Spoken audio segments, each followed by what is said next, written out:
Oh, I wrote how you say his name. No, I've forgotten. Guillermo. Guillermo. I don't know. Say it all fancy. Guillermo. Say it the Spanish way. Jacob Elordi was saying Guillermo. So I'm like, well, if he says it like that, I'm going to say Guillermo. it like that. I don't even know. I'll probably say it different Guillermo. all the time. I should have found an interview of him saying it himself, but I feel like... Yeah, I found a few.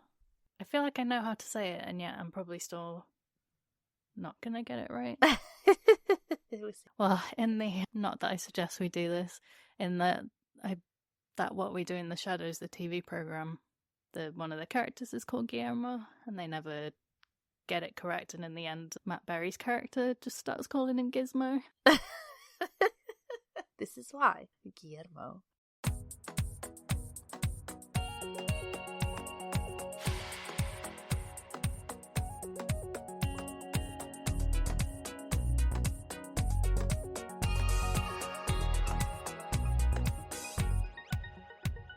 Hello and welcome to the Bookcast Club. Today you have me, Jenny, coming to you from Norwich in the UK, and I am joined by a very special guest, my sister Katie, who's coming to you from South Wales. So if we get more and more Welshy as the recording goes on, I apologise. But hello, Katie. Hello. Welcome to the main pod. Thanks for having me. Katie has graced us with her presence on one of our bonus episodes. She's been upgraded, so she's here on the main show. So Katie and I don't know how good an idea this was. It felt like a good idea when I suggested it, and now we're deep in it. I'm questioning all my life choices. In too deep. Katie and I are comparing the book Frankenstein with Guillermo Del Toro's new film that's on Netflix. Now, when they announced he was doing the film, I was like, oh my god, we have to do an episode where we compare the book with the film. And then I realised we had to actually reread the book in order to do that. And once I started plotting out how the episode was going to go, I was like, bitten off more than I can chew here. It'll be fine. We'll we just fine. Gotta go with it. Just vibe with everything. Okay, yeah, vibes. Okay, yes. So I'm going to read this out. Regular listeners of the podcast will know that we use ChatGPT to help us outline the episodes, because if you hadn't realised already, we completely lack any structure without doing this. And it does save us hours of work letting ChatGPT come out with the order we should talk about things in. But it also spits out a few kind of like taglines that you can use. I wanted to say before we started that Katie and I are not English literature teachers. I did English lit up to A level. I was terrible at it. So this isn't going to be a particularly literary breakdown of Frankenstein. I don't think I even got to A level English lit, so it was hard. It didn't do very well, and I didn't study Frankenstein, so I don't have anything particularly insightful to say, I don't think. We'll see, we'll find out. But ChatGPT. Okay. We're not doing an English lit style breakdown here. I found this bit quite offensive. We are proudly unqualified and deeply uncultured. I mean, it's not wrong though, is it?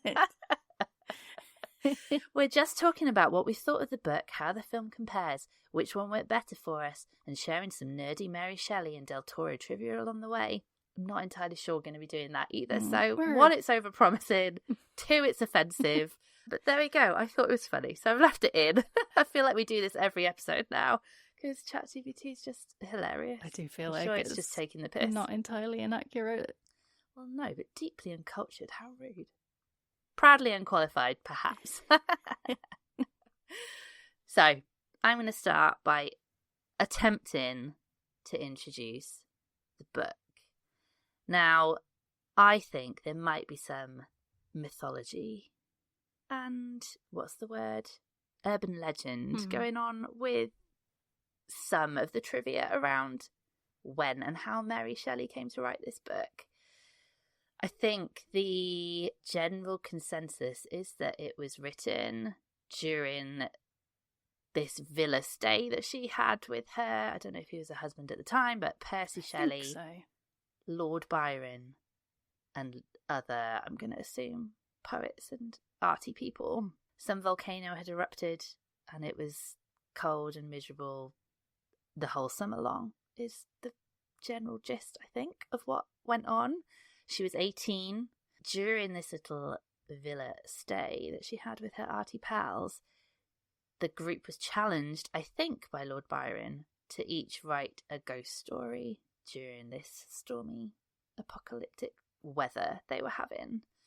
And during that trip, I don't think she wrote Frankenstein. I think she got the seed of the idea of Frankenstein, and this idea of a scientist reanimating a corpse came to her, and she couldn't sleep because she was pondering on this fabulously unnerving idea that she had.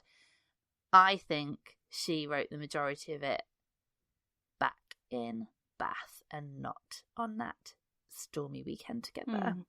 I think the story people like to share is that she wrote it as part of that ghost story writing competition, and you get I don't know, you kind of picture them all sharing their ghost story the next day, and I don't think that's how it went down. Yeah, it sounds like a nice setting, nice idea.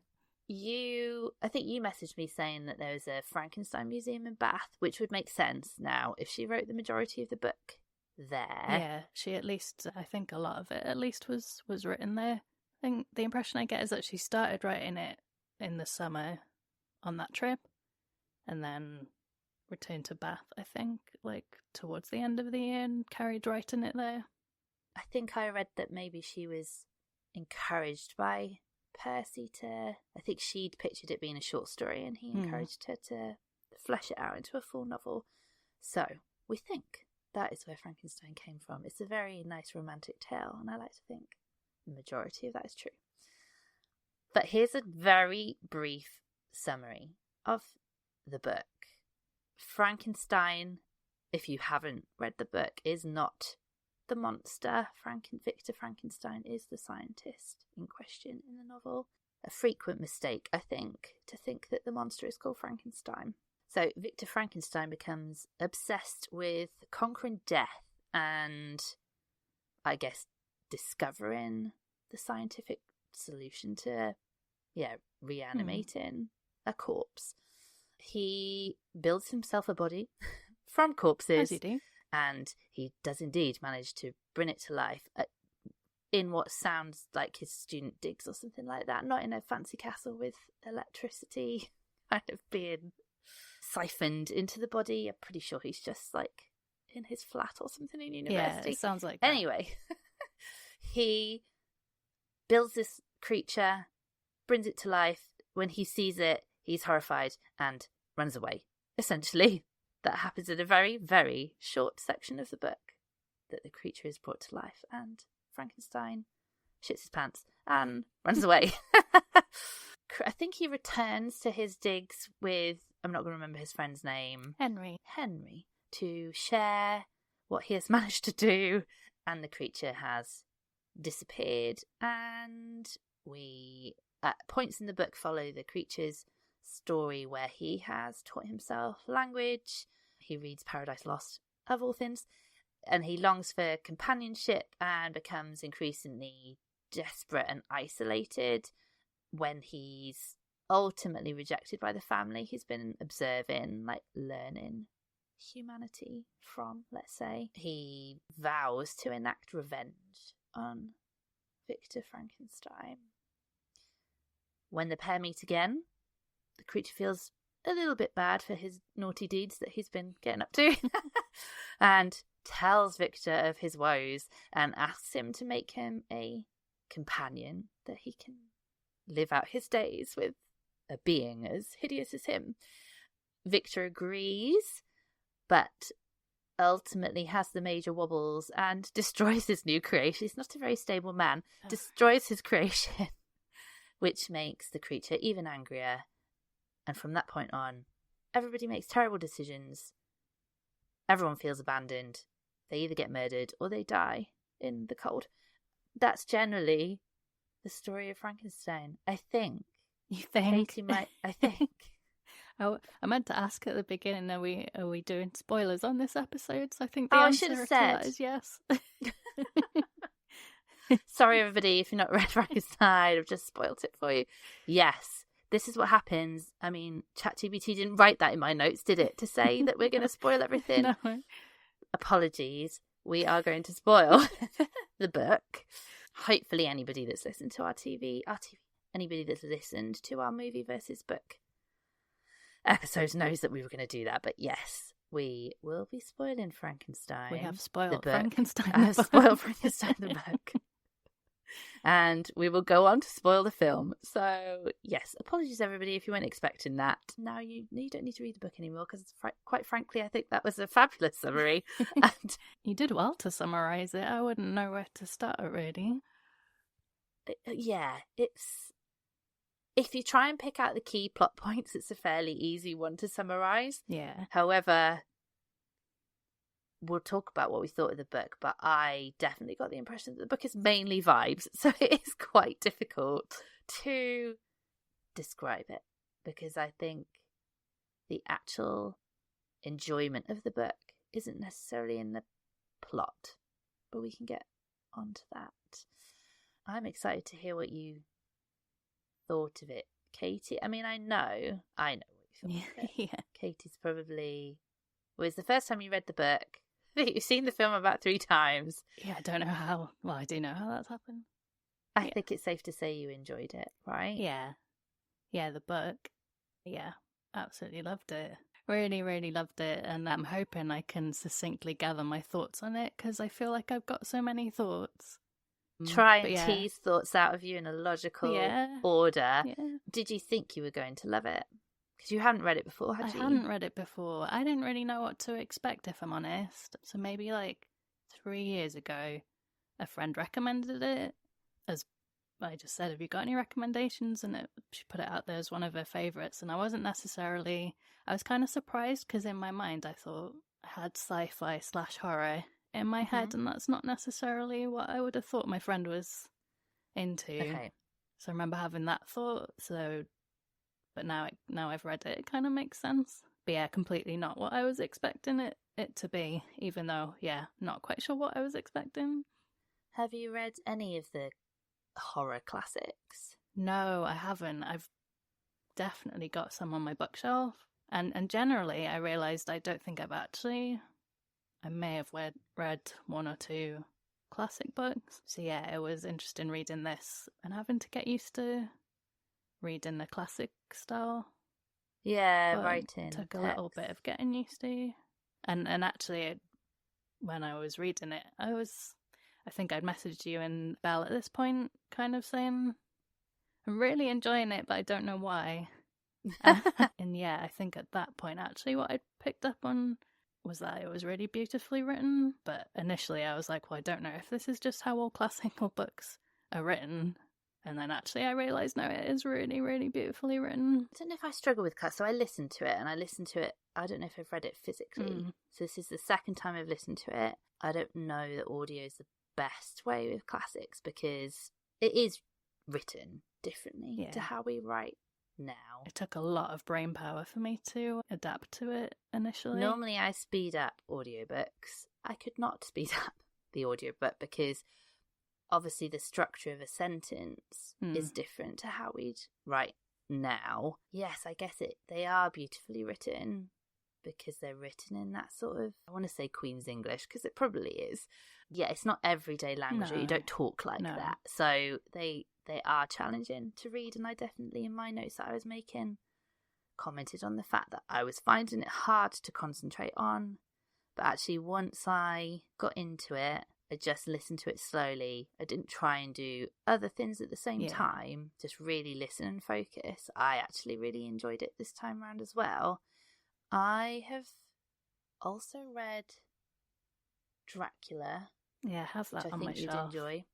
Yeah. And I bang on about it all the time. But Camilla as well is really good. Yeah. So those are classics that they're very atmospheric, and I don't know if it's because they're Victorian and the Victorians were slightly macabre, and they like that kind of macabre, weird scientist stuff, and they like stuffing things and They were just in that kind of burgeoning world, weren't they, of scientific discovery. So, like, everything's weird and macabre from the Victorian age. So I feel like any of the kind of horror classics from that time have the same sort of vibes as Frankenstein. But the thing I also really enjoyed about it, which I maybe hadn't picked up on the first time round, was the setting of it. So quite a lot of it is set in what I assume is like Lake Geneva world. Land. We're going to embarrass ourselves with our geography now, even though we're geography students. Is Lake Geneva in Switzerland? Yes, that's what I think. Okay. We could be completely wrong, but I think it's Switzerland. I've flown into Switzerland to go snowboarding in like the Austrian Alps, and so I can really picture it, and it just like the setting of it's really beautiful, and I feel like she evokes that sense of place really, really well. So I think that's part of it as well, is that it's just, yes, beautifully written in terms of listening to Dan Stevens, who narrates the audiobook that I was listening to. He reads it beautifully as well. So yeah, the whole thing is just quite lyrical and beautiful and has this beautiful setting. I guess it's all quite, we kept saying it's very sad boy to each other. Sad boy vibes. Melancholy, that's the word. Yeah. Did you think it was a horror book? No, would be my answer. I'm sure there are people who would disagree with this, but I have read that it's kind of cited as being one of the first sci-fi novels. I would tend to agree that it swings more towards sci-fi than horror, if anything, but I'm not even sure if sci-fi would be an accurate label for it. I can see why. Philosophical sci-fi. Yeah. I think that's also why initially I was struggling a little bit with the language, because it was also talking about philosophers, and my knowledge of that is just non-existent, if I'm honest. So that took a little bit of getting used to, and then obviously they get past all that at some point as well. There was also much confusion from my end, as Katie pointed out to me, that the word intercourse is used a lot. That didn't mean what I thought it meant. It doesn't. Well, I mean, it does, but I not know in the other sense. meaning of it now, but I said I was paying close attention to the book. Maybe I clearly wasn't paying that word was cropping up a lot. Book. Lots of intercourse. So at one point I thought he was watching them have intercourse through the window. I was like, oh, that's a bit weird. How would you know it's intercourse? General intercourse. Social intercourse. Very different. Yes, so I guess the language barrier. It's not that bad. It's just you do. It's just Jenny. A long time ago, yes. Intercourse means something different to me. I was surprised at how little I knew of the actual story, if that makes sense. What I thought was Frankenstein was not at all what Frankenstein is. I think we'll probably talk about the many, many adaptations that have happened of Frankenstein. If someone had asked me what it was about, I mean, in my head I had the classic, like, movie monster. Crazy scientist. Crazy scientist with the big green monster with bolts in his neck. Yeah. And some of the, I don't know if you'd call it tropes, but some of the things that came out of the film, even though I hadn't seen the original film at that point. I don't know if I must have seen clips or heard about it, and those things from the film is what I thought happened in the book, and it's I did end up watching the 1931 film, and it's just very, very different. There's so much in that film which is just not in the book. This is what I was saying about you could do so much research on Frankenstein that you could kind of get lost in it. Yeah, but a lot of the tropes of Frankenstein don't actually come from the book at all. No. Like I said, he literally creates this monster like in his student shared accommodation. Yeah. You know, it's very kind of like a dark academia book, really, because it's kind of campus novel. Like a lot of it's set on campus. Yeah, where he gets all his knowledge from. Yeah, and starts learning about the modern philosophers. Yeah. When he gets to universities, and I think goes to Germany. Oh, I did. What was the? Oh, don't make us try and pronounce that. No, I'm not going to try it. Oh no, I want to pronounce it because Dan Stevens said it so much. I was like, I really like how he says it. Like Ingolstadt, but I'm sure that's not right. Is it Ingolstadt? Oh yeah, Ingolstadt. University of Ingolstadt is where he goes. And then there's also a lot about his family as well, and his childhood. I did find that interesting in the book. So the bit where he creates the monster is actually really quite short. Well, where they talk about how the literal actual creation is so glossed over, isn't it? Like, you get all like, oh, what have I made? You get and runs away. You get the explanation about, like, him gathering the knowledge, gathering body part, and then right up until the point, and then suddenly he's reanimated, this creature, but that's completely glossed over how he actually does that. Probably Mary Shelley maybe having to keep it fairly PG-13. Yeah, maybe. And maybe there's a few things in the book which kind of went that way, where it was just kind of glossed over, not really explained. But for me, it didn't take away from it. I was just, maybe just didn't need to get bogged down in the detail. As a reader, I really enjoyed reading it this time around, but I guess as more and more adaptations have come around and people have created their own interpretations of it, I guess what sells and what makes good TV or film is that monster element,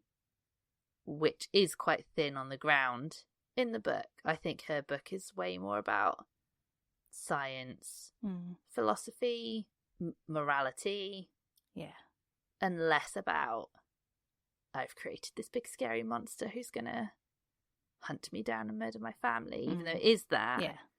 And I think as adaptations have come about, those are the things that they've lent into more than she does in the book. Shall we wrap up the book by you sharing some of the themes that you've logged, Katie? Yeah, so I just kind of made notes after I'd read it on what I felt like the themes were. So I've written down unchecked ambition, so the consequences of playing God and ultimately not taking responsibility for that.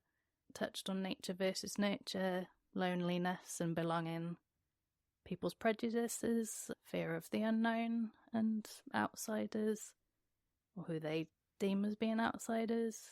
I've written down friendship and also forgiveness. Very good. I guess probably the majority of those also apply to the film as well, but they came through strongly in the book. I thought. I feel like thematically that was what she was aiming for when she wrote it at 18. How depressing. That blows my mind, honestly. Like, we can only dream of ever writing a book like that, let alone at the age of 18.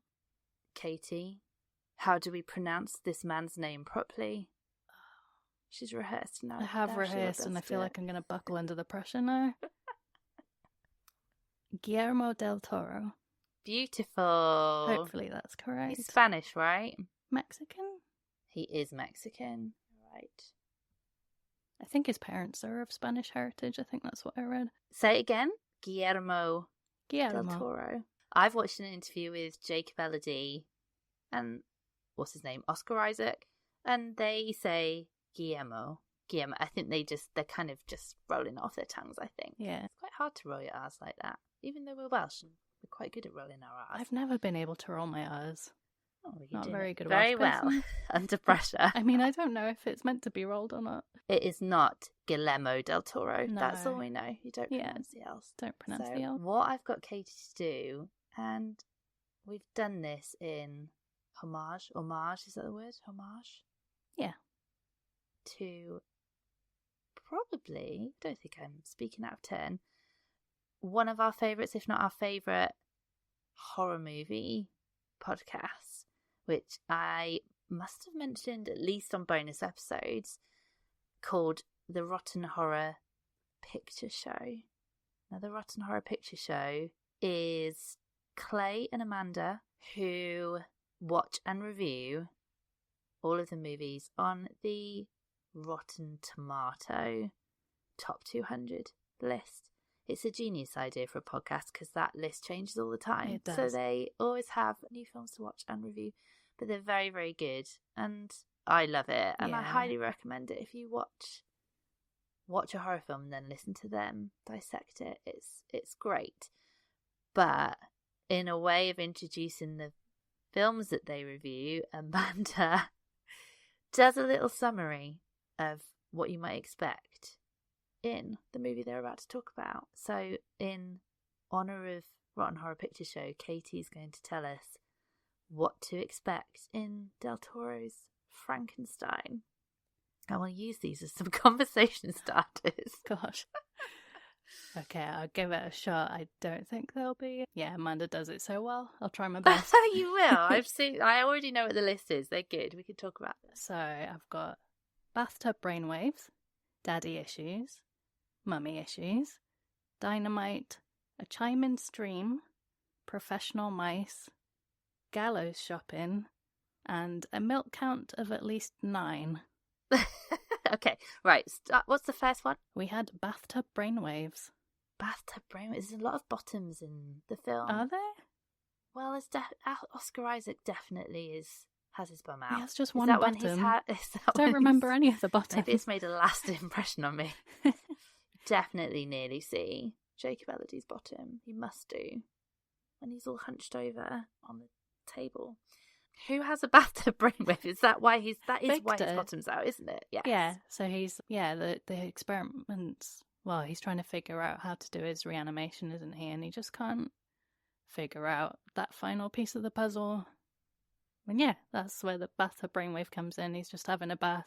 That's where all the best ideas come from, isn't it? But yeah, that's when he figures out when he's got that. His little the one he's canister created on the table. Yeah. I don't know what it is. Yeah, whatever that is. And he realises it needs to go at the top of the spine. Oh, yes, they have the lymphatic system, don't they? Yes. So yeah, that's his bathtub brainwave. We had daddy issues. He talks about his father in the book, but it's the very film different. Very much. It's completely different. So in the book, he talks about how he had a very happy childhood, and how his dad thought the world of his mum. And then it's a complete 180 in the film where he talks about how his dad detests the both of them.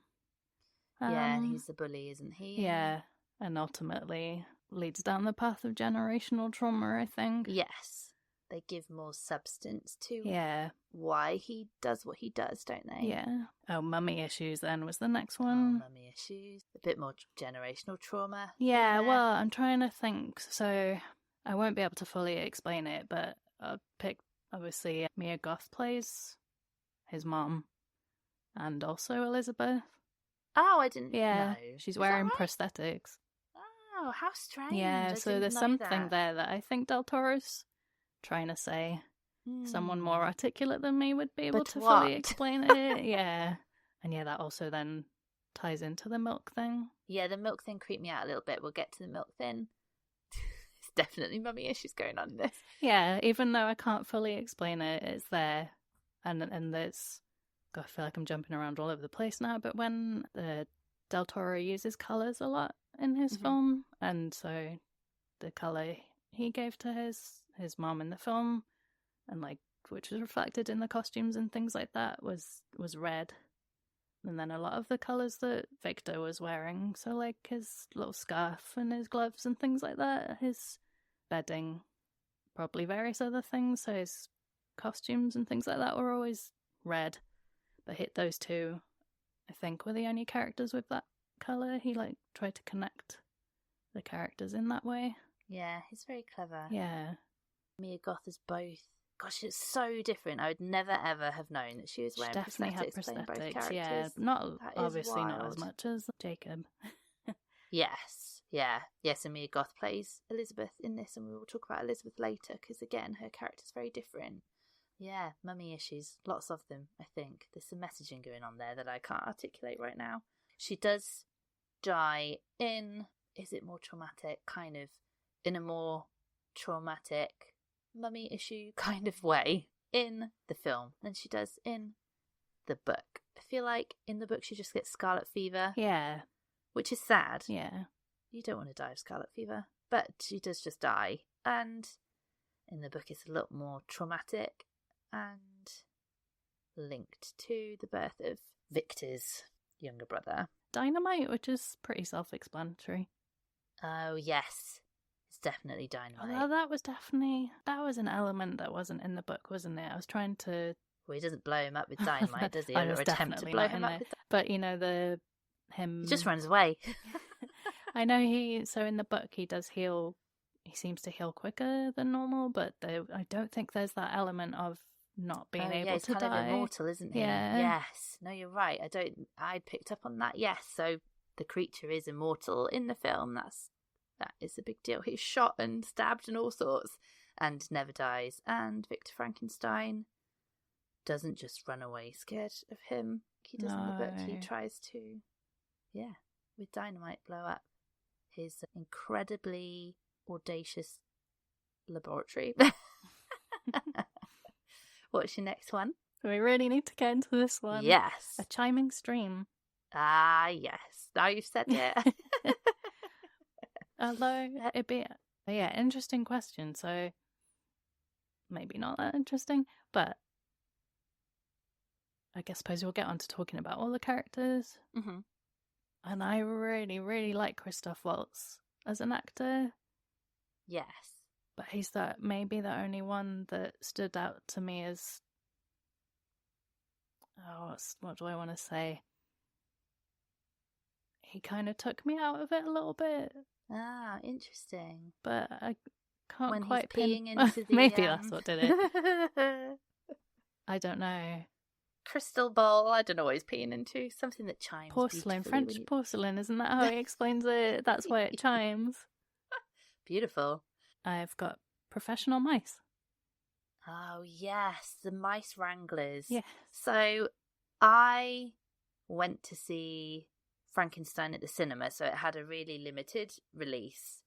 And it was on at the Art House Cinema in Norwich. And Katie watched it the traditional way on Netflix. I wish I'd seen it at the cinema. I really I wish saw I'd it on seen the big screen, and I think probably immediately when I got back, I flagged that some of the CGI was quite obvious in it. Yeah, even on the TV, it did stand you'd out notice a bit, on the TV, yeah. so on the big screen, it was fairly obvious that there's wolves in it.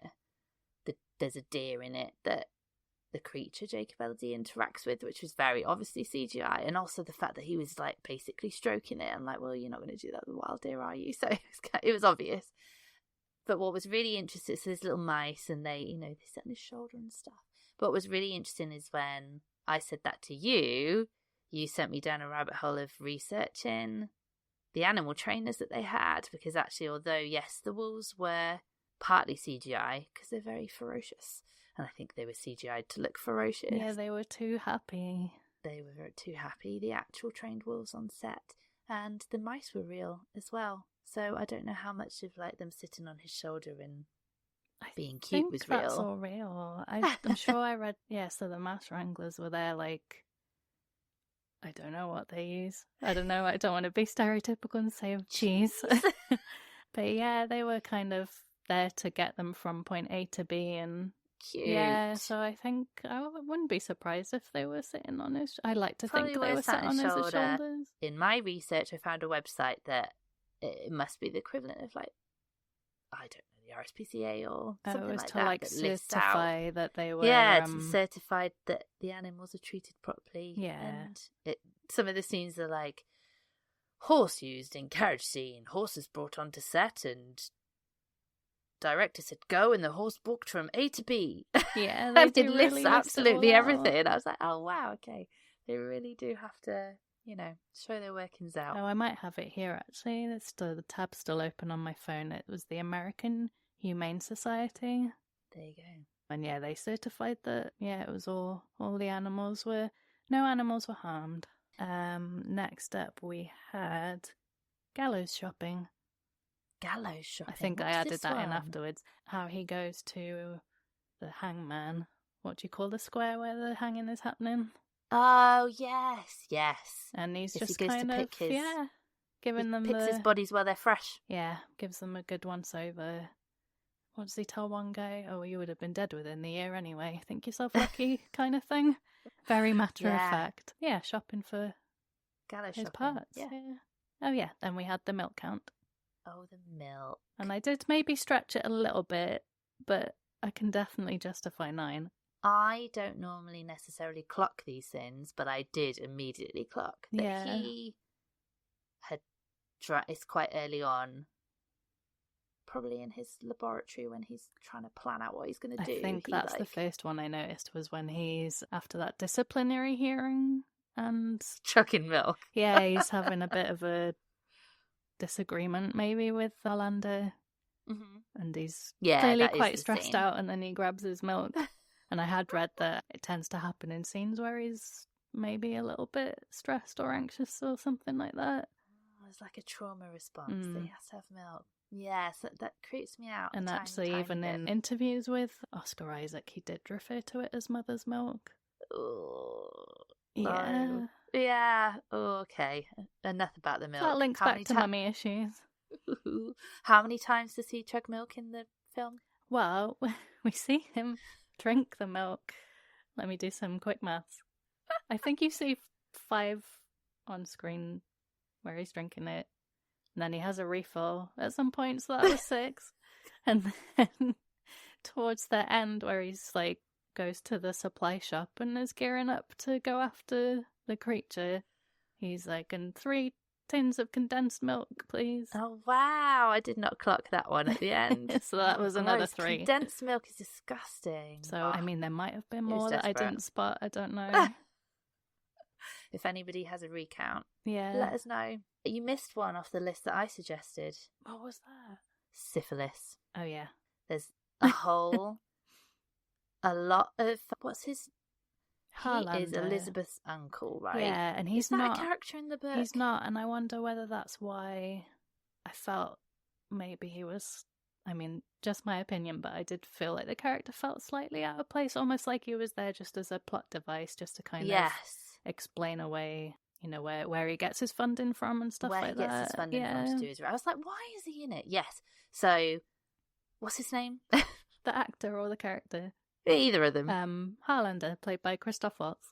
Oh, Harlander. This is, I can't remember his name because he's not in the bloody book. He, finances Victor Frankenstein's experiment, doesn't he? Yeah, but he doesn't he's not entirely truthful at the beginning, is he? No, the whole reason why is because he has syphilis and he's going to die of syphilis, and he wants Victor Frankenstein to somehow put his body into the creature, right? Not his whole body.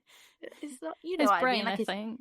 Oh, his brain. I thought it was like, I don't know what I thought it was going to do. His soul. I don't know. maybe I've just interpreted that. His brain would make more sense. He meant his body parts, but he'd already built him. So how is he going to put his brain in? I don't know.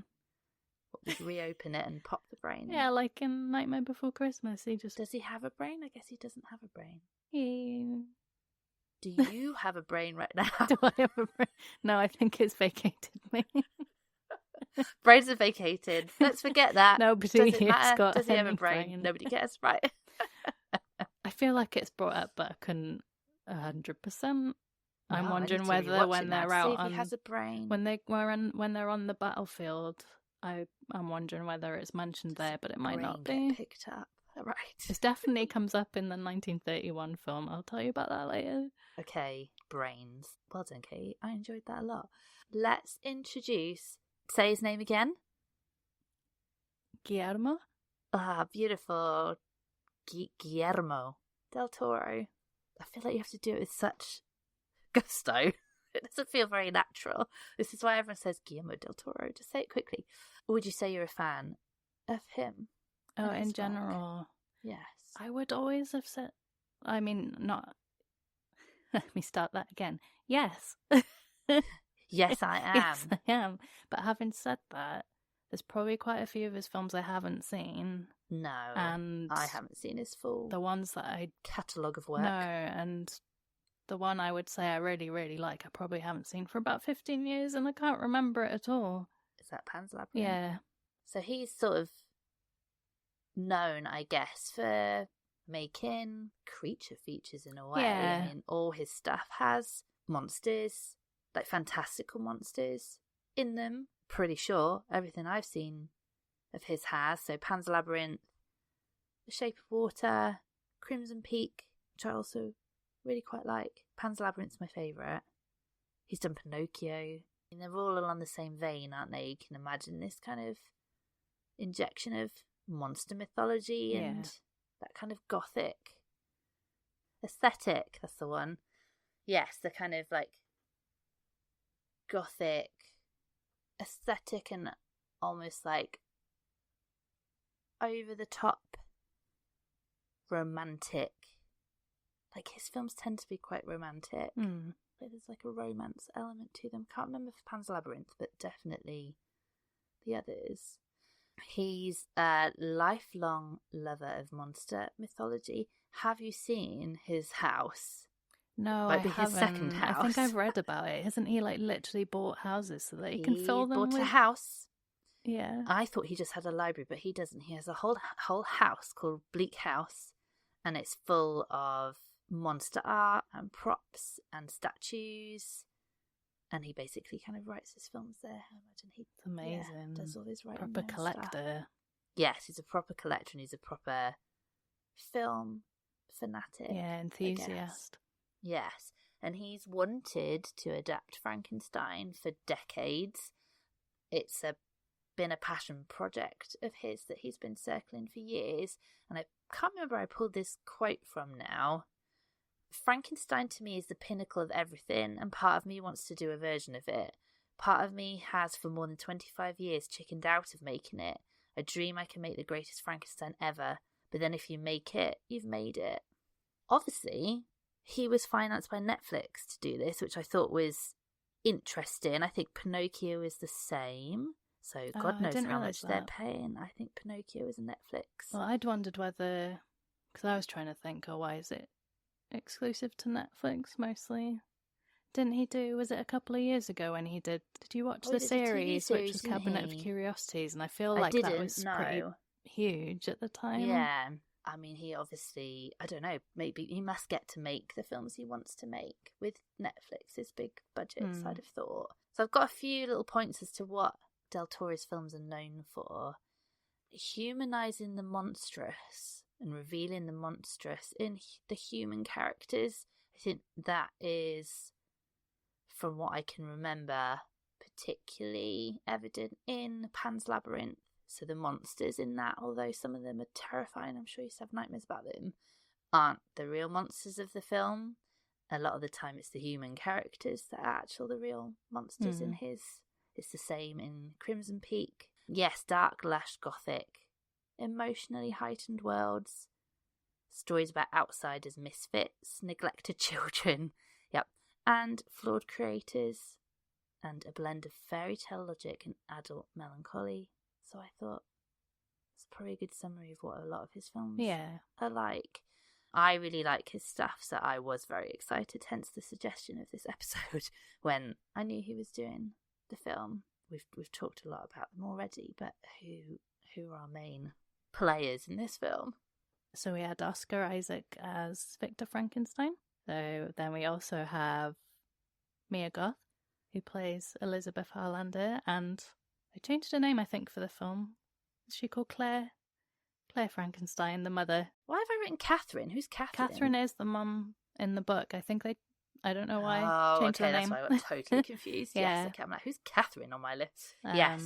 And then Jacob, I realise I don't know how to pronounce this surname. Elodie. There you go. So I suppose those are our three main people, aren't they? Yes, he's the creature. Okay, so when I first started watching it, I have to say, none of them are British. None of their accents are perfect, so it did throw me out of the film slightly to start with, but you do get used to it. Is Mia Goth not British?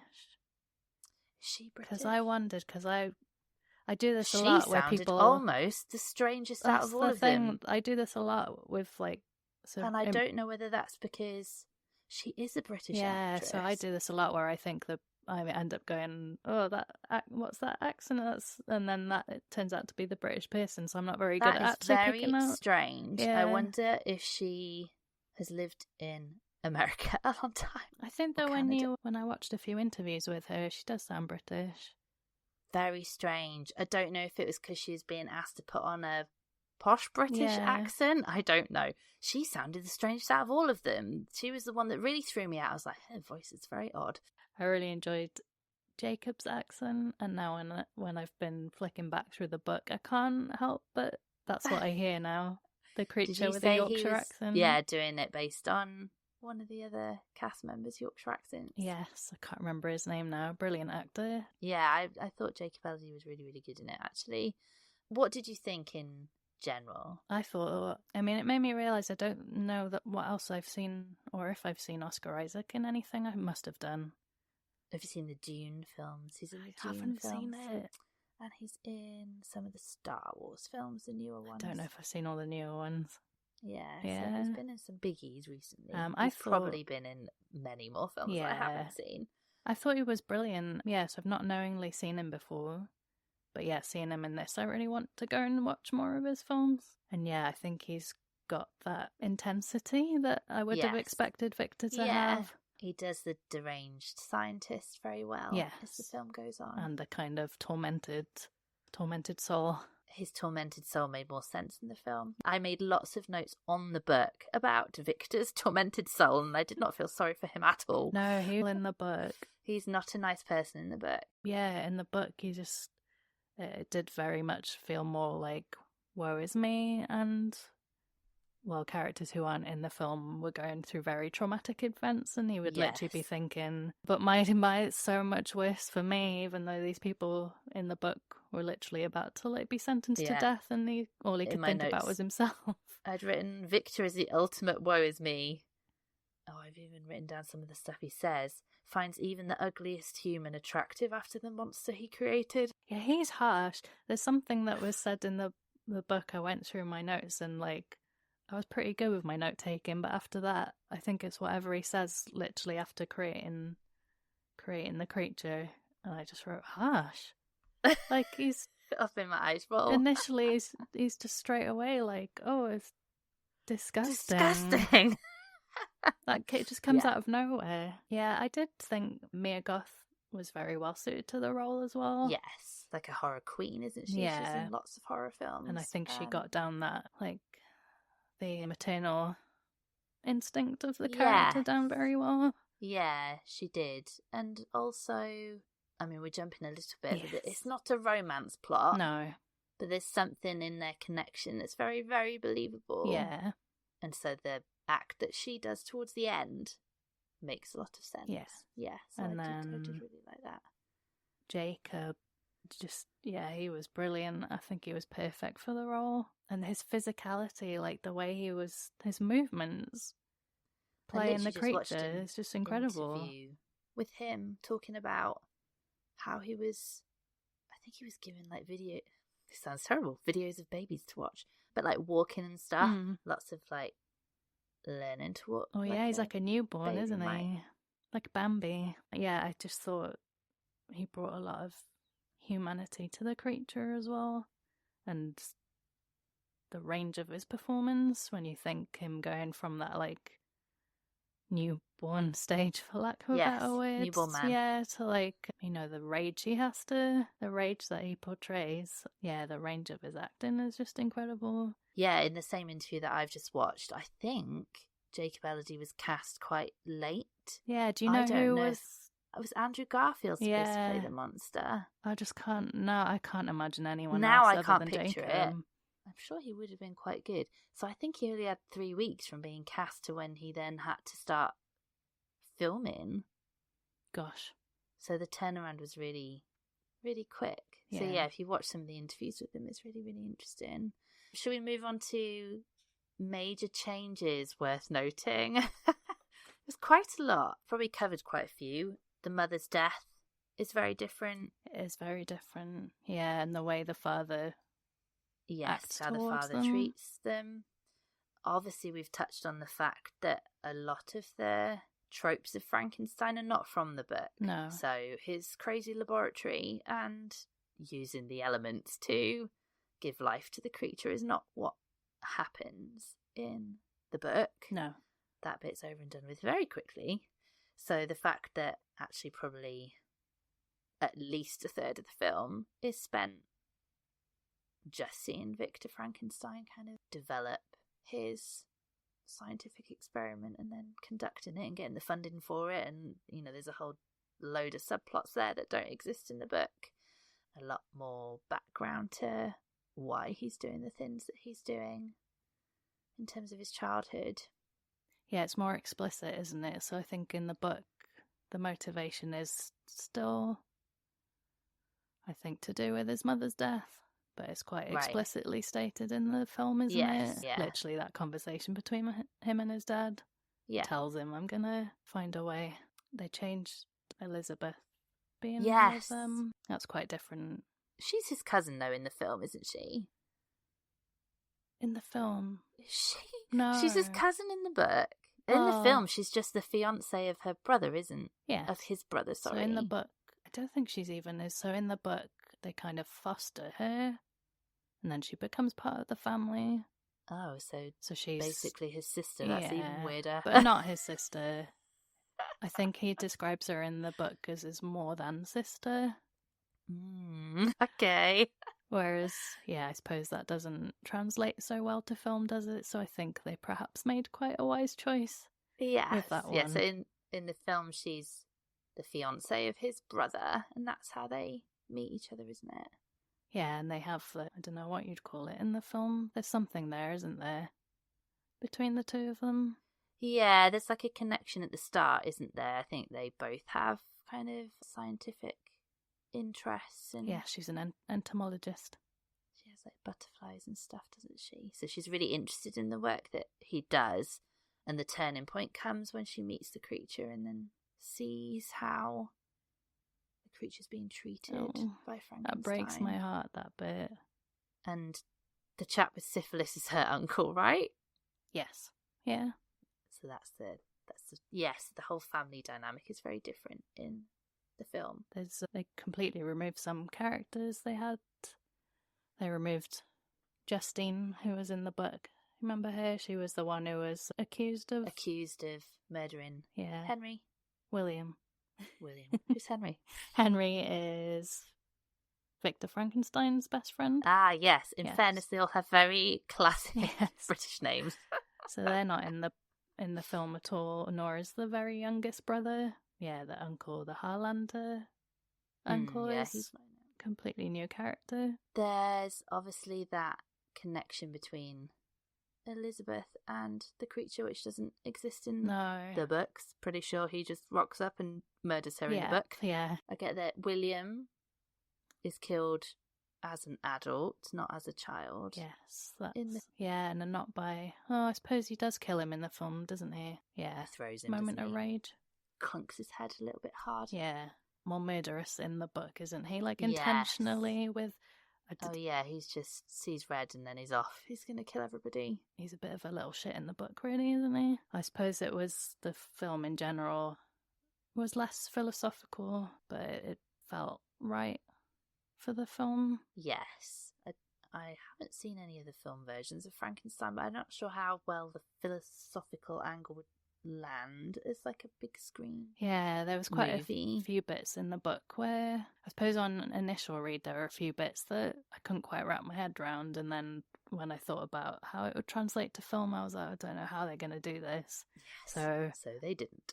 Ending, I think we said that he gives a lot more humanity to Victor Frankenstein and reasons as to why he's doing what he's doing. The creature's also immortal, which is a big change. Yeah. I don't really know why he went with that angle. Maybe it was just so he could almost kill him but not make him extra depressed. Well, and it was a lot of the script that I really loved in the film a lot of it was revolved around how, the creature saying felt like he couldn't live alone, but then he couldn't die either. Yeah. Which played quite a big part of it. A bit more sad. And then, obviously, Victor Frankenstein dies at the end, which happens in the book. Yes. And the creature doesn't get to see him, though, does he, before he dies? Is that in the... can't quite remember in the book. Yeah, he doesn't get there in time. They have a whole moment in the film. Oh, in the film. I love that part. It's one of my favourite parts of the film. Yeah, where they talk. Have a little chat on the ship. Yeah. And then... the ending's lovely. Victor Frankenstein tells him to live, which I feel like is I don't know, obviously that's not really the point of... we said the book is very woe is me and sad boy all the way through, and then everybody dies. And that's just how the book ends. And I liked the fact that the film ends with Victor Frankenstein telling the creature to go and live. Yes. Bellady walks off on the iceberg. I liked how there was a bit of a callback. So when one of my other favourite moments is when Victor Frankenstein realises that the creature is alive. And yeah, they have that moment together, and he named the sun, and he says the sun is life, and then you have that final moment then when he's kind of taking it all in the sun. It was good, and people clapped at the end. The screen that I saw, I was like, oh, that's really nice. The whole thing was very Del Toro. So if you don't like his films, you won't like this one, because it was. And I saw, I had avoided a lot of reviews, but I definitely saw a few that people were annoyed actually by the costume, because Elizabeth, for example, has very flamboyant feathers on her head, and like you were saying, they're wearing bright red and they're wearing turquoise, and I just don't think it's not a colour palette that the Victorians would have worn. But it's very Del Toro, that all his films are like that. With Elizabeth, he said the costumes she had like the nature theme. Isn't she's like kind of looks like a peacock at one point? Yeah, and he said like some of her costumes were kind of, one of the dresses had like an iridescent colour to it, like a beetle. It's definitely a Del Toro film, and it's definitely his version of Frankenstein, and I think if you're looking for a faithful adaptation, it's not the one to go for, but it's his version, which I really, really enjoyed. Yeah, he saw it as like a retelling.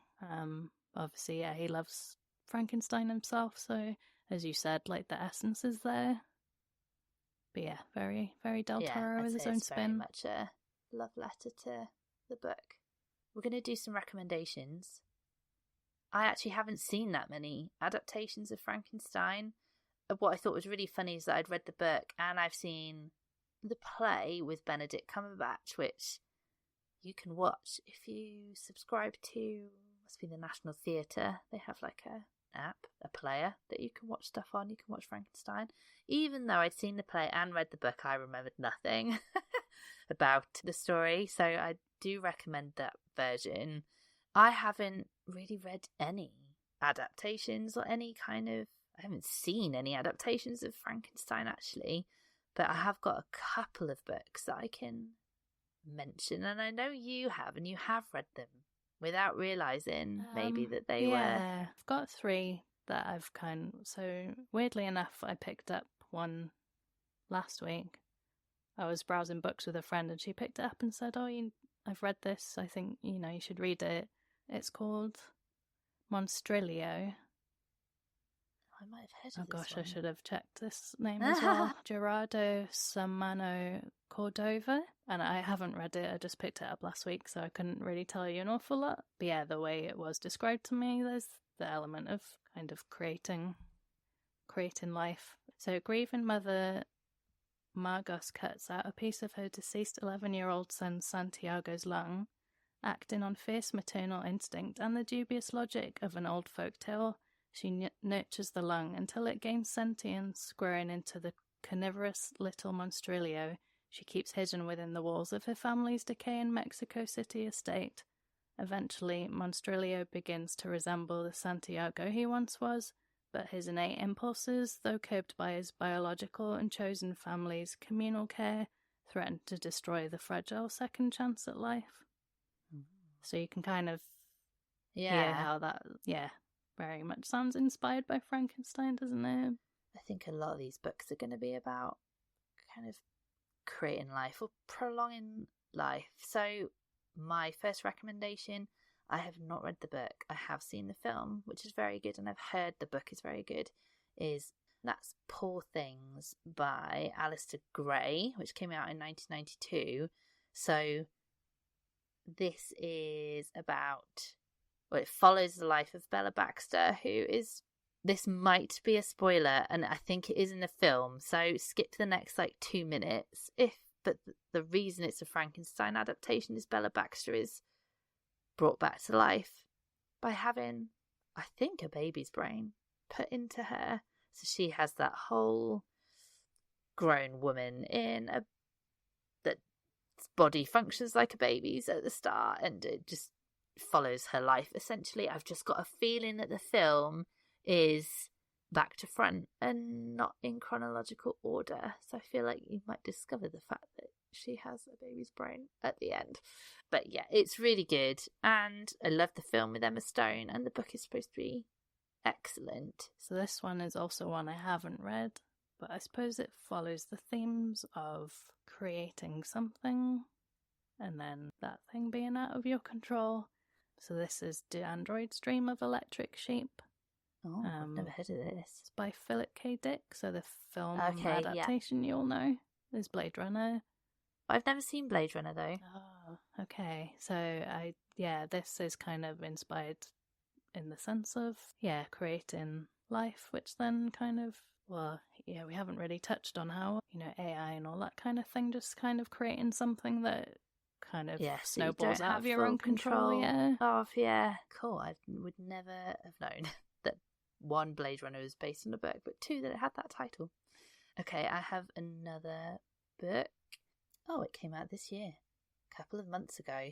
So this is Love, Sex and Frankenstein by Caroline Lee, and interestingly, this isn't a retelling or like a monster story. This is actually a historical fiction novel about that 1816 trip to Lake Geneva that they had, where Byron challenged them all to write a ghost story. And I will also read the blurb. Villa Diodati, that's not going to be how you pronounce it. Lake Geneva, 1816. 18-year-old Mary Shelley has fled London with her lover, Percy Shelley, and her sister Claire. Tormented by Shelley's betrayals, haunted by the loss of their baby, and suspicious of her sister's intentions, Mary seeks a refuge. But Lord Byron's villa, lying under ash-shrouded skies, feels more like a trap. When Byron suggests each guest write a supernatural tale, Mary is as drawn to the challenge as she is, unexpectedly, to Byron himself. An idea begins to form in her mind, spilling out of her in thick black ink. A thing given life is before her, but is she in control, or is it? And there you go. That came out in June this year, which, I wonder about the timing of that. Was that clever timing? Yes, that's quite clever. Yes. Did you have any more books? I did have one that I have actually read. Yes. You've got it now. The necromancy book. I won't say what I read it contained, because I feel like it would be doing the author a disservice, because I don't think it's entirely accurate. I mean, it's completely, don't go into this book expecting it to be anything like Frankenstein written-y, but it's called A Botanical Daughter. I think the author's called Noah Medlock, and I suppose I'd describe it as quite cozy. I mean, there is definitely Frankenstein inspired. Is it like reanimation? Yes, and obviously, I mean, the clues in the title, there's a botanical element, which is probably a big part of why I enjoyed it. And the writer clearly is interested in botany and really did their research on it. Yeah, it goes to places you don't expect. Well, now you will, because I've mentioned it.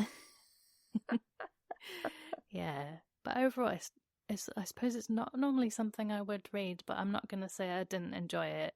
Yeah, enjoy the botanical elements and kind of. Did you pick it up because of the cover? Because the cover's quite pretty. The cover's isn't it? really It's like pretty, very botanical. And it's definitely Frankenstein inspired, and I did enjoy that side of it. Yeah, it gets pretty wild towards the end. I won't say why. Have it somewhere. I don't or know maybe people should be prepared going into it. Okay. Trigger warnings. Quite a dark, cozy read, and if that's your kind of thing, nothing wrong with a bit of we won't sexual judge content, you, not I suppose. I've got it. I'll have to read it when I'm in the mood for cozy dead things. Okay, let's do a few films. I mean, it's obviously inspired loads of films, and I think we were talking about the fact that it's, without realising they were adaptations, it's inspired a lot of our favourite films, particularly as like children. So a lot of Tim Burton stuff must be inspired by Frankenstein. Yes, I mean, I had a light bulb moment reading the book, trying to figure out, why do I like it so much? Obviously, there's so many reasons why, but there was that kind of familiar feeling because I realised how much it had inspired. And I'm sure there's loads of other, well, there are loads of things that's inspired, but when I was reading about him kind of doing his research and all the gathering body parts and things like that, and not quite Victor Frankenstein, not quite being able to crack why his experiments not working. It made me think of when Jack Skellington is trying to figure out Christmas. Yeah. And then the more I thought about it, I was like, there's literally a character called Dr. Finkelstein where he creates Sally. Stitched together. And creates his flying reindeer with lightning bolts. And it's like, oh gosh, I just never realised how heavily inspired it was. Doesn't he? Yeah. Very inspired by it. And then obviously Edward Scissorhands as well. Frankenweenie. Vibes and yes, there's loads of them. There's a few other, not Tim Burton related ones. Go on, what ones did you have? Well, I suppose maybe they lean more towards the scientist element of it, but there's The Fly. Yes. I haven't seen the original. I suppose I'm thinking more of the Jeff Goldblum that one. Sort of deranged scientist whose ambition has kind of gone too far. Yeah, but that's a brilliant film, definitely worth checking out. Obviously, we talked about the book, but Blade Runner. I really want to see Blade Runner now. I had no idea. Well, yeah, so I suppose the connection is they make, well, there's androids which are created, or they call them replicants, but they kind of go rogue. And then Harrison Ford's character is the one who has to hunt them down. So yeah, it's that kind of, as you said, that thing's kind of running out of your control. Yeah. And I've got a quote from, I don't know if this really fits or not, but I had a quote pop into my brain while reading the book, and whether the film, so the quote I'm thinking of, so you have to guess whether actually you can figure out what film it's from. So your scientists were so preoccupied with whether or not they didn't stop to think if they should. Oh no. Which I think kind of sums up Victor, really. Yeah. Oh, that's going to annoy me. Give me a clue. Oh gosh, I was going to sing the theme tune and I can't remember how it goes. If I sing the theme tune, it's going to come out as either Indiana Jones or Star Wars. Which means it's Jurassic Park. I was like, I've seen this recently. The kids are obsessed with Jurassic Park. I was like, I've watched this really recently. Would you say, apart from the quote, is that film, I suppose so, in the same element of creating something that just gets completely out of your control? Maybe you shouldn't. And it's out of control in particularly the newer ones as well, because the originals are bringing dinosaurs back to life, aren't they? Yeah. But the new ones are making like hybrids of them. Oh, I haven't seen any of the newer ones. They're doing making their hybrid dinosaurs, which is never a good idea. Yeah, I'd never really thought about Jurassic Park, but that's a really good one. Well, the other one that I had on my list, which I hadn't thought about being a Frankenstein adaptation, but now so obviously is the Rocky Horror Picture Show. They'd literally make Rocky Horror. That's what they do. I can't remember it at all. And what is Tim Curry's character called? Dr. Frankenfurter. There you go. It's the whole thing. He's a doctor in this castle. He's in a castle or a stately home of some description. Yeah, and they come across him in his creations. I'm like, I hadn't even thought about the fact that that's a Frankenstein adaptation, but it so directly is. They're everywhere. There's obviously a lot of... If she was alive and could take commission, she'd be a very, very rich lady. Yeah. There's all the obvious ones in, aren't there? Like the actual Frankenstein films, Frankenstein, Bride of Frankenstein. I mean, when I looked at the list, there's so many that are... Hundreds and hundreds. Yeah. Have you got anything else? I've got a couple of TV series. Oh, no, go for the TV series. So, I have not seen this one, but it's been on my list to watch for a very long time. Penny Dreadful. Oh, you told me of that one. It features Frankenstein, so apparently it's one of the best Frankenstein arcs to ever have been done. Yeah, it's a TV series, and it's about explorer Sir Malcolm Murray, American gunslinger Ethan Chandler, and scientist Victor Frankenstein, and medium Vanessa Ives unite to combat supernatural threats in Victorian London. So it sounds right up my street. I kind of want to check that out. I probably just need to get hold of the DVDs. I feel like Josh Hartnett is in it. And I thought he'd disappeared for years, but apparently he was doing this TV series. Is it quite a new TV series? Not that new. It might be like 2017. And then another TV series, which I did start watching and I did really enjoy, and then this is just typical me, is that I then don't finish something, is the Frankenstein Chronicles, which has Sean Bean in it. He's an Inspector John Marlett, and he's investigating like a series of crimes in Victorian London, which may have been committed by a scientist intent on reanimating the dead. And that's because what they keep finding is bodies that are... They find lots of body parts, and they're finding corpses that aren't all one person. So that was really good as well. So there's a couple of series of that. Have you seen that one? I've seen quite a lot of the first series. And then, like I said, I inevitably just stop watching something and don't finish it. But I keep meaning to revisit it because I did enjoy it. Wrap up there. I think it's safe to say that you loved both the book and the film. Yeah, absolutely loved both of them. I would just say, yeah, see the film, read the book. I haven't been able to stop thinking about the book or the film actually since I watched them. Ah, that's great. I'm glad you enjoyed them. Yeah, it's nice to see all the reels and TikToks of people reading the book for the first time and really, really loving it. So yeah, it's been a good time on social media with all the Frankenstein content. Yeah, we're going to stop there. This is nearly... God, we've been recording for nearly 2 hours. Thank you, everybody, for listening. Thank you, Katie, for coming on and chatting Frankenstein with me. I would like to do Wuthering Heights next year, which the director of Saltburn has done Wuthering Heights. So there's all kinds of controversy at the moment. I recommend going and watching the trailer for Wuthering Heights. It came on actually when we were watching Frankenstein. It was before the film, so I would like to do this with that. But again, that's another classic that I'm not sure we should tackle, but I really want to. Yeah, there are loads of ways for you to get in touch with us if you want to chat Frankenstein and let us know your thoughts. You can email us at thebookcastclub@outlook.com. We're on Instagram and TikTok, where we're at Bookcast Club.